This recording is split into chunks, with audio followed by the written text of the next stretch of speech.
Muito bem para você que me acompanha, meu nome é Bruno Luque e eu estou começando hoje esse projeto do Luque Analisa. Nada melhor para começar do que falando sobre Copa do Mundo e do que falando sobre a vitória apoteótica do Brasil na tarde da última segunda-feira sobre a seleção japonesa. Então venha comigo, aproveite, já se inscreva no canal, deixe seu like, hype o vídeo, envia para seus contatos, para seus amigos, também me siga lá no Instagram, o link está na descrição do vídeo para ficar mais fácil também dentro do canal no YouTube. Vamos falar então sobre Brasil 2, Japão 1, um jogo que contou com a virada da seleção brasileira, e eu já vinha comentando um pouco antes, assim, em off, né? Eu vinha comentando que esse jogo ele seria decidido no primeiro gol. Ele seria decidido o rumo do jogo no primeiro gol. Eu vinha falando que a seleção japonesa ela é uma seleção que não gosta de ter a bola, que gosta de ter a bola, mas que gosta de deixar o adversário errar para conseguir produzir em cima do erro do adversário. Enquanto a seleção brasileira, bem como os times do Ancelotti, de um modo geral, acabam que força o erro adversário e através desse erro adversário consegue fazer os seus gols, e foi isso que a gente viu acontecendo ontem. Era isso que a gente esperava, era esse o plano A da seleção brasileira, só que o Japão saiu na frente. E depois que o Japão saiu na frente, o que era previsto por muitos também aconteceu, que era o Japão se fechar.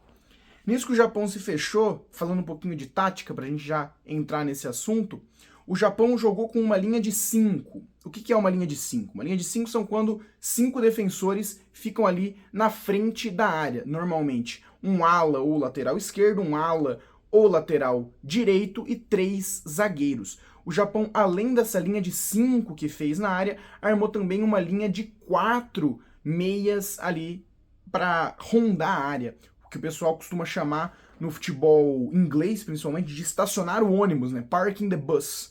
Estacionou o ônibus ali na frente da área depois que fez o gol e não deixou mais o Brasil jogar pelo chão. Ficou apenas ali com um jogador de escape, caso precisasse sair no contra-ataque para tentar matar o jogo, que não aconteceu ou aconteceu pouquíssimo. Então, estava desenhado mais ou menos para isso. Se o Japão saísse na frente, eles iam se fechar, tentar matar o jogo no contra-ataque. Se o Brasil saísse na frente e obrigar o Japão a sair, consequentemente poderia matar o jogo antes do que fez, até porque demorou muito para matar o jogo, certo?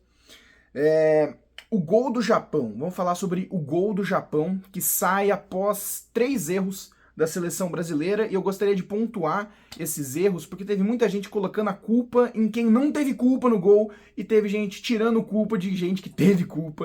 Então vamos esclarecer, pelo menos a minha visão, vou esclarecer a minha visão sobre o gol sofrido pela seleção brasileira.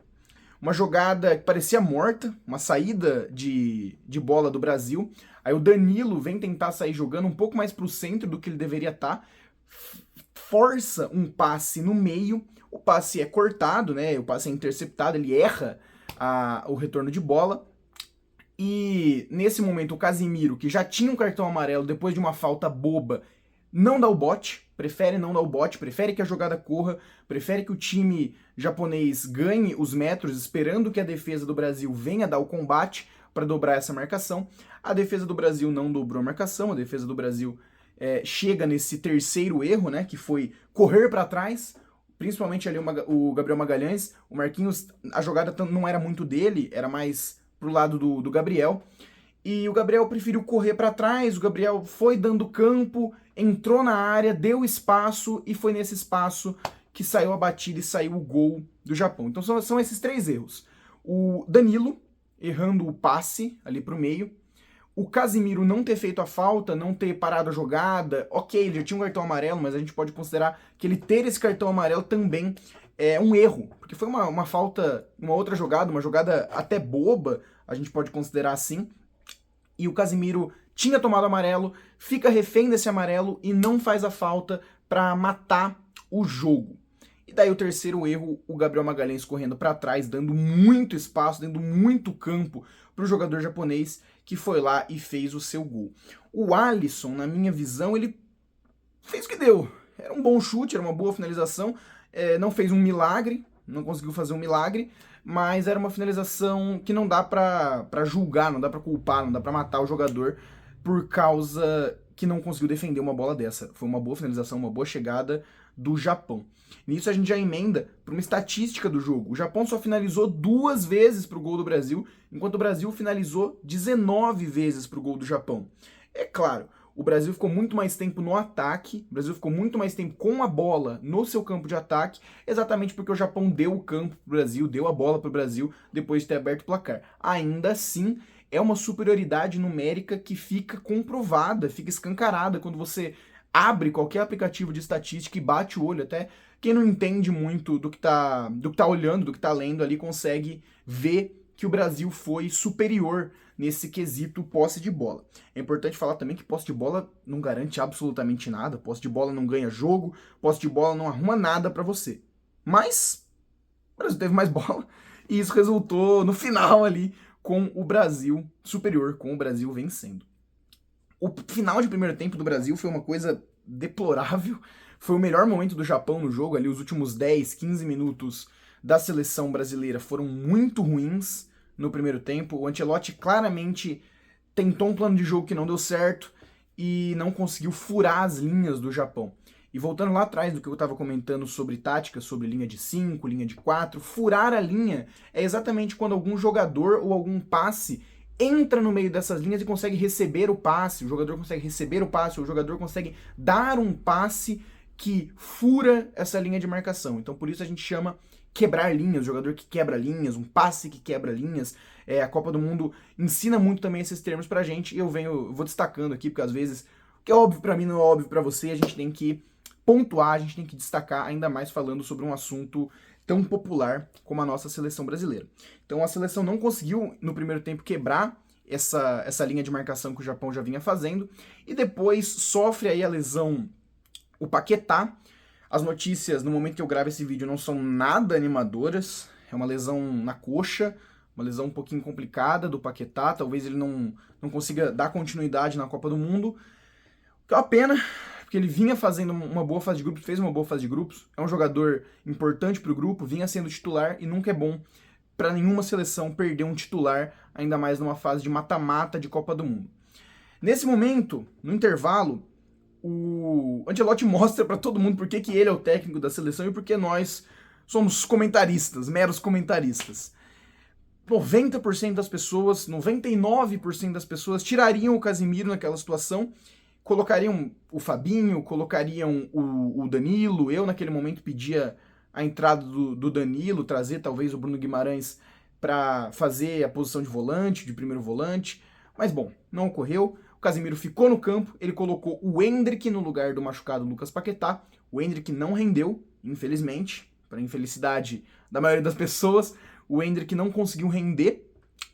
O 4-2-4, o semi-4-2-4 que armou o Ancelotti também não conseguiu render tanto quanto a gente esperava, mas a notícia positiva foi o Brasil quebrou linha. E o Brasil quebrou linha com a bola aérea. Se não estava dando para ir pelo chão, foi pelo alto. Gabriel Magalhães fez um arco perfeito e achou quem?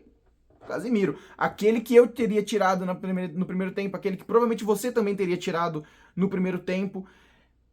Subiu no segundo andar, subiu mais alto que todo mundo, subiu mais alto que o japonês e fez o gol. Superou o goleiro Suzuki, que por sinal, o Casemiro acabou ficando com o prêmio de melhor da partida, mas todo mundo que assistiu o jogo viu que o melhor do jogo foi o Suzuki.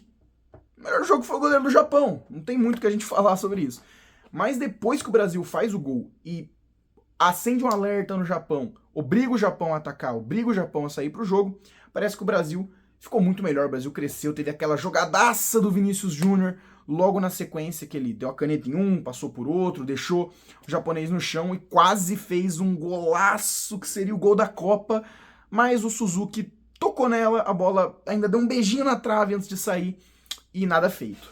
O jogo foi sofrido, o jogo foi pegado e no finalzinho, numa das poucas bolas que o Brasil conseguiu quebrar uma linha e conseguiu achar um passe dentro da área, o Bruno Guimarães levantou a cabeça, achou o Gabriel Martinelli e o Gabriel Martinelli fez o seu gol também com um beijinho na trave para deixar ainda mais cruel para os japoneses. O Martinelli é outro jogador que muita gente não teria colocado, muito por característica. O Japão vinha jogando muito fechado e talvez um jogador de velocidade, um jogador que precisa de campo para correr, não fosse a melhor opção.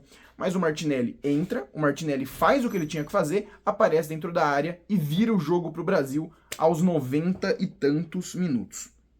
O que eu vou destacar também é a grande partida do Bruno Guimarães. Para mim, o Bruno Guimarães só não é o principal jogador do Brasil hoje porque tem o Vinícius Júnior, mas vem fazendo uma Copa do Mundo sensacional, vem jogando o melhor futebol que ele já jogou pela seleção brasileira, e é muito importante a gente ter um jogador que esteja em crescente no Mundial. Isso é difícil, né? A maioria dos jogadores, não só do Brasil, mas de todas as seleções da história, acabam perdendo força, acabam indo mal em torneios maiores, sentindo a pressão daquele campeonato.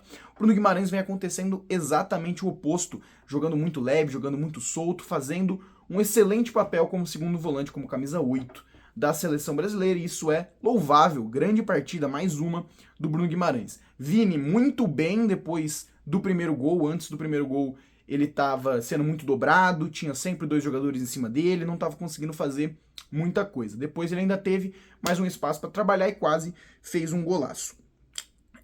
Para finalizar, então, Brasil enfrenta a Noruega no próximo domingo, às 5 horas da tarde.